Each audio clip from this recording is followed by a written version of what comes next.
Hello, ladies and gentlemen, Comic World here, and today we're going to be talking about the history of Captain America. In 1940, writer Joe Simon conceived the idea for Captain America and made a sketch of the character in costume. He wrote, Super America at the bottom of the page. Simon said in his autobiography and then considered that. No, it didn't work. There were too many supers around. Captain America had a good sound to it. There weren't a lot of captains in comics. It was easy as that. Simon said Captain America was a political creation. He and Kirby were morally repulsed by the actions of Nazi Germany in the years leading up to the United States' involvement in World War II, and felt war was inevitable. Captain America Comics Issue 1, 1940, a year before the attack on Pearl Harbor, but a full year to World War II, showed the protagonist punching Nazi leader Adolf Hitler. It sold nearly 1 million copies. With most readers responded favorably to the comic, some took objection. Simon noted, when the first issue came out, we got a lot of threatening letters and hate mail. Some people really opposed what Cap stood for. The threats, which included groups of people loitering out of the street outside of the offices, proved so serious the police protection was posted, with New York Mayor personally contacting Simon and Kirby to give his support. Though Captain America preceded as a patriotically themed superhero, Captain America immediately became the most prominent and enduring of the wave of superheroes introduced in comic books. In the post-war era, with the popularity of superheroes fading, Captain America led Time's first superhero team, the All-Winner Squad, in its two published adventures in All-Winners Comics issue 19 and issue 21. After Bucky was shot and wounded in 1948, Captain America's he was succeeded by Captain America's girlfriend, Betsy Ross, who became superheroine Golden Girl. Captain America Comics ran until issue 73, July 1949. Atlas Comics attempted to revive its superhero titles when it reintroduced Captain America along with the original Human Torch and the Sub-Mariner in Young Men issue 24. Billed as Captain America Commie Smasher, Captain America appeared during the next year in Young Men issues 24 through 28. Atlas' attempted superhero revival was a commercial failure, and the character's title was cancelled with Captain America issue 78, September 1954. Captain America was then formally introduced in The Avengers issue 4, March 1964, which explained that the final days of World War II he had fallen from an experimental drone plane into the North Atlantic Ocean, spent decades in a block of ice in a state of suspended animation.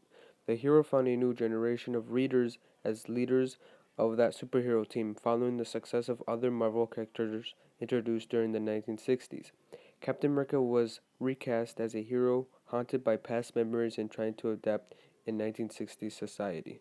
Steve Rogers was born in the 1920s in the Lower East Side of Manhattan, New York City, to poor Irish immigrants, Sarah and Joseph Rogers. Joseph died when Steve was a child and Sarah died of pneumonia.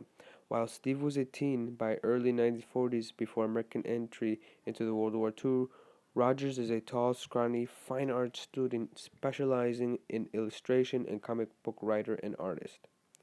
Distributed by the rise of the Third Reich, Rogers attempts to enlist but is rejected due to his frail body. His resolutions attracts the notice of U.S. Army General Chester Phillips in Project Rebirth. Rogers is used as a test subject for Super Soldier Project, receiving a special serum made by Dr. Joseph Reinstein. Later retroactively changed to a code name for the scientist Abraham Erickson. The name Erickson was first used in Captain America novel The Great Gold Steel by Ted White, published by Batman Books in 1968. The serum is a success and transforms Steve Rogers into a nearly perfect being with peak strength, agility, stamina, and intelligence. The success of the program leaves Erickson wondering about replicating the experiment on other human beings. The process itself has been inconstantly detailed. While the original material, Rogers is shown to receive injections of the super serum when their origin was retold in the 1960s. The Comic Book Authority had already put a veto over graphic description of drug intake and abuse, and thus the super serum was reconnected into an oral formula. Oh my god, that's a picture of a Delta plane! Uh, I don't even know why I put that there, man. Don't even ask me. Alright, let's get moving. Erickson refused to write every crucial element of the treatment, leaving behind a flawed, imperfect knowledge of the steps.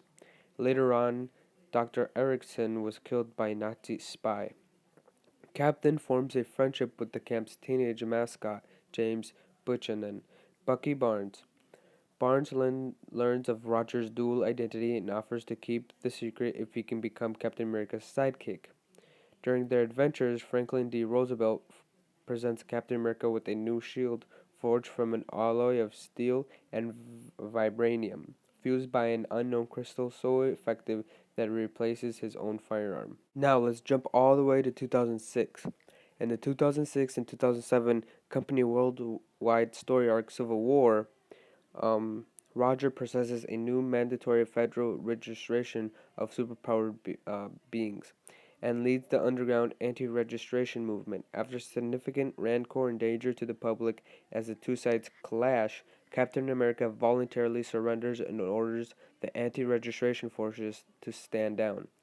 In the story arc The Death of Captain America, Rogers is indicted on criminal charges for his anti-registration efforts in Captain America Volume 5, Issue 25, and is shot outside a federal courthouse. Taken to a hospital, he is then pronounced dead. Later on, in Captain America Reborn Issue 1, August 2009, reveals that Rogers did not die and that the gun Sharon Carter had been hypnotized to use had caused Rogers to phase in and out of space and time, appearing at events in his lifetime, fighting battles. The Skrull returns to Rogers to the present, where he takes control of Rogers' mind and body. Rogers eventually regains control and, with the help of his allies, defeat the Skrull. Here are some power and abilities of Captain America. Captain America has no superhuman powers, though the super soldier serum and Vita Ray treatment he is transformed in his strength, endurance, agility, speed, reflexes, and durability, and healing are at the zenith of natural human potential. Rogers' body regularly replenishes the super soldier serum. It does not wear off.